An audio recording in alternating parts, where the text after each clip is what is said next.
आज हम अमेरिका के माननीय राष्ट्रपति जो बाइडेन साहब का ध्यान आकृष्ट करना चाहता हूँ।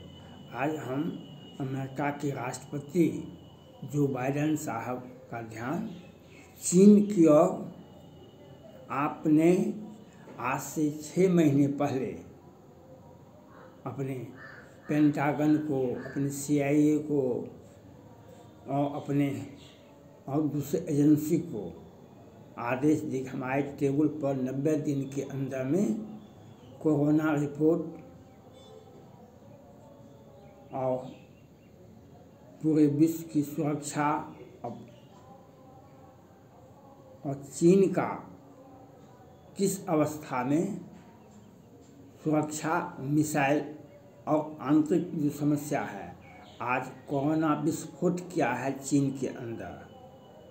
चीन के नागरिकों का जीवन स्तर बर्बाद हो गया है। वहाँ पर कोरोना महामारी विस्फोट रूप ले लिया है। वहाँ का नागरिक और सुरक्षित है, वहाँ से पलायन कर रहा है और चीन अपने गुप्त हथियार का, चाहे वह कोरोना के माध्यम से हो या मिसाइल के माध्यम से हो या जो भी स्थिति से हो, दुनिया को डराने और धमकाने का काम करता है। आपसे आग्रह है, आपको सुरक्षा परिषद का में विशेष अधिकार दिया गया है। सामान्य देश को 5 देशों को सुरक्षा परिषद में अस्थायी सदस्यता दी गई है, उसमें भी अमेरिका के राष्ट्रपति को विशेष अधिकार दिया गया है जो विश्व में शांति स्थापित रहे, विश्व में प्रजातंत्र का विकास होता है और विश्व की मानवता का सुरक्षा अमेरिका के राष्ट्रपति का अधिकार होता है। आप अपने सभी क्वाड मित्रों के साथ और सुरक्षा परिषद का विशेष बैठक बुला करके चीन के आंतरिक स्थिति का आकलन करना चाहिए। आपको वहाँ पर विचार विमर्श करना चाहिए, वहाँ पर क्या परिस्थितियाँ हैं, क्योंकि ये वही चीन है, वही जिनपिंग है जो पूरे मानव जाति को अपने कोरोना महाबम के माध्यम से दुनिया को विनाश कर रहा था। अपने कोरोना महामारी के महाबम से पूरे मानव जाति का संहार कर रहा था। तत्कालीन राष्ट्रपति अमेरिका के ट्रम्प साहब तो बम गिराने तक का भी आदेश दे दिए थे, लेकिन स्थिति संभली। भारत के माननीय प्रधानमंत्री नरेंद्र मोदी जी ने अपने देश में और विदेश में दवाई का बनाने का आदेश दिया और एक विकसित वैक्सीन का विकास हुआ। पूरे भारत में भी और विदेश में भी इस भारतीय वैक्सीन का स्वागत किया गया और यह कारगर भी हुआ। आम आदमी पर वैक्सीन के बाद भारत में मरने वालों की संख्या नगण्य है। कोरोना से वैक्सीन के बाद कोरोना से मरने वालों की संख्या नगण्य है, लेकिन चीन का तो कुछ भी कहना असंभव है। तो ये आपकी जिम्मेवारी बनती है, जो बाइडेन साहब का जिम्मेवारी बनता है अपने सारे एजेंसियों को वहाँ भेज करके उसका आंतरिक स्थिति, कोरोना की स्थिति की कोई उसका गुप्त एजेंडा है जो मानव जाति को तंग और तबाह कर सकता है, इसका आपको जांच करवाना चाहिए। जो भी परिस्थितियां बनती है, चीन पर सख्त कार्रवाई होनी चाहिए, शी जिनपिंग को गिरफ्तारी होना चाहिए, नहीं तो वह चीन को ही नहीं, चीन की जनता को ही तहस नहस नहीं करेगा, पूरे मानव जाति का तहस नहस कर देगा। यह अनुभव आपको भी है और यह अनुभव पूरे विश्व को है। विश्व की सुरक्षा की गारंटी अमेरिका के राष्ट्रपति को है। सुरक्षा परिषद में उसे विशेष अधिकार दिया गया है। और विश्व के प्रति अमेरिका के राष्ट्रपति का अधिकार जवाबदेही कुछ अलग बनता है। और ये चीन का जो आंतरिक स्थिति है, वहाँ पर आर्थिक जो भी परिस्थितियाँ हैं वह सबके लिए शी जिनपिंग जिम्मेवार है। उसका प्रतिबंध लगाया जाना, जैसे जॉर्ज बुश साहब ने इराक पर कार्रवाई किए थे और दूसरे राष्ट्रपति अमेरिका के थे जो सद्दाम हुसैन पर कार्रवाई किए थे, और बाराक ओबामा ने ओसामा बिन लादेन को का काम तमाम किए थे। तो सभी अमेरिका के राष्ट्रपति अपने अपने कार्यकाल में दुनिया में एक संतुलन बना रहे आतंकवादियों का और आतंकवादी देश का उस पर सैन्य कार्रवाई करके, कोई गरीब देश को आर्थिक मदद दे करके और कोई आतंकवादी देश को सैन्य कार्रवाई करके उसे कंट्रोल में करने का प्रयास किया गया। इसी के तहत अफगानिस्तान में अमेरिका का सेना वहाँ पर था इतने दिनों से। लेकिन आज चीन मानव जाति के लिए एक काल के समान बन गया है। इसका अनुभव आपको और हमको, संपूर्ण विश्व को है। 4 करोड़ से अधिक लोग कोरोना से मरे थे। उसके बाद भी वह किम जोंग को और पाकिस्तान को और रूस को वह मिसाइल बनाने के लिए, बम बनाने के लिए मदद कर रहा। इसलिए अब परिस्थितियाँ बदल गई है। वह चीन जो लोगों को मारता था, दूसरे देशों के नागरिकों का जीवन खतरे में देता था, वह चीन अब खुद अपने नागरिकों की हत्या करवा रहा है।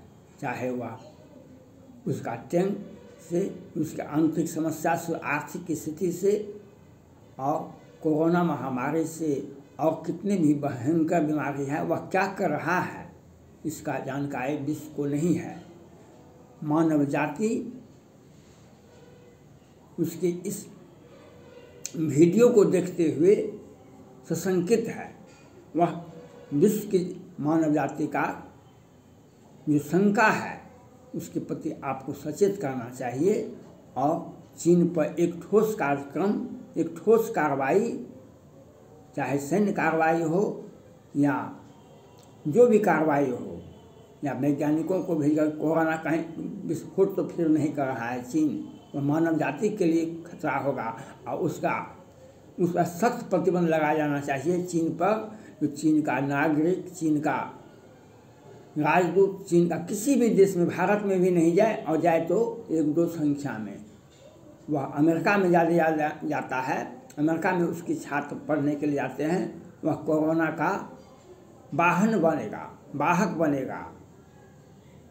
भारत के माननीय प्रधानमंत्री ने कुछ नागरिकों को, चीन के नागरिकों को कुछ दिन यहाँ पर बहुत 2-4 वर्षों से बैठे हुए थे, उसको पकड़ के बाहर करवा दिए और सख्त प्रतिबंध लगा दिए। बिना वीज़ा का कोई भी भारत में नहीं रह सकता है। विदेशी नागरिकों को भारत से भी बाहर करना चाहिए। वह हो सकता है वह आतंकवादी गतिविधि में हो या कोरोना का विस्तार करने में हो। आज चीन का स्थिति विस्फोटक है और चीन का स्थिति विस्फोटक होना उसका आंतरिक समस्या है, उसका बीमारी की समस्या है। वह किसी भी बीमारी से, कोरोना से आज तक लड़ नहीं पाया है। वह शी जिनपिंग अपनी सत्ता बचाने के लिए चीन के नागरिकों को मरवाता है, वहाँ की जनसंख्या घटाता है। इसके लिए वह चीन ऐसा कर रहा है। लेकिन अमेरिका के राष्ट्रपति को यह चाहिए जो अपने अधिकार का प्रयोग करें और हर जानकारी, चीन की आंतरिक जानकारी, कहीं वह कोरोना का फिर दूसरे वायरस का प्रयोग कर रहा है, कहीं किसी बम का प्रकोप बना रहा है, जिसका इजाद किया है, जिससे वहाँ के नागरिक मरे हैं। वह चीन का नागरिक मरना उसका आंतरिक समस्या है, लेकिन मानव जाति का रक्षा करना भी अमेरिका के राष्ट्रपति का अधिकार होता है। इसलिए हम चीन के नागरिकों को बचाना भी आपका नैतिक जवाबदेही है। आप इसके लिए सुरक्षा परिषद का साथ ले सकते हैं और अपने मित्र देशों से साथ ले सकते हैं। वहाँ के राष्ट्रपति शी जिनपिंग को पद से हटाना अति आवश्यक है, नहीं तो वह चीन के नागरिकों को का विनाश, उसका हत्या व उसका जेल, उसका जनता को जीने का अधिकार छीन लिया है शी जिनपिंग ने। उसे बचाने का अधिकार आप प्रजातांत्रिक देश माध्यम से, संवैधानिक संस्थाओं के माध्यम से, यूएनओ के माध्यम से और सुरक्षा परिषद के अस्थायी समिति से चीन पर कंट्रोल करना चाहिए, चीन पर नज़र रखना होगा। नहीं तो आपको भी, आपके भी नागरिक इससे परेशान होंगे, आपकी अर्थव्यवस्था भी, और चीन के नागरिकों पर, चीन के अधिकारी पर, चीन की शासन सत्ता में बैठे व्यक्ति पर हर हाल में सख्त प्रतिबंध लगाया जाना चाहिए। वहाँ के नागरिक भारत, अमेरिका, जापान, फ्रांस नहीं जाए। दूसरे देश के में चले जाएंगे, एक तो कोरोना का प्रकोप फैलेगा और वहाँ के आंतरिक समस्या में बाधाएं आएगी, उसके आंतरिक समस्या में। और वह कहने के लिए तो 5G अब 6G का प्रयोग कर रहा है, वह नए नए हथियार का प्रयोग कर रहा है, लेकिन नहीं उसका हथियार काम करता है, वह अपने ही नागरिकों को मरवाने का काम करता है। चीन कोई ताकतवर देश नहीं है। आज नैन्सी पेलोसी आज से 4 महीने पहले आए और ताइवान आए, लेकिन चीन ने 100 बार धमकी दिया कि हम उसे, वह मेरा अभिन्न हिस्सा है। क्या किया? धमकी देना चीन का काम है। वह भारत को भी, जापान को भी, ताइवान को भी, अमेरिका को भी, पूरे विश्व को धमकी दे रहा है, लेकिन करता कुछ नहीं है, क्योंकि शी जिनपिंग के साथ नहीं वहाँ की का नागरिक साथ है। और वहाँ का आंतरिक समस्या, गरीबी, लाचारी, बेरोजगारी, वहाँ का आर्थिक गतिविधि, सारी फैक्ट्रियाँ बंद हैं। और कोरोना महामारी जैसी कौन बीमारी का इजाद किया है शी जिनपिंग ने अपने नागरिकों को मरवाने के लिए और विश्व के नागरिकों को मरवाने के लिए। इसके लिए आपको सोचना पड़ेगा, इसके लिए आपको कार्रवाई करना पड़ेगा। हम अमेरिका के राष्ट्रपति जो बाइडेन साहब का ध्यान चीन की आंतरिक समस्या पर, चीन के कोरोना विस्फोट पर ध्यान देने के लिए हम अपील करते हैं। धन्यवाद।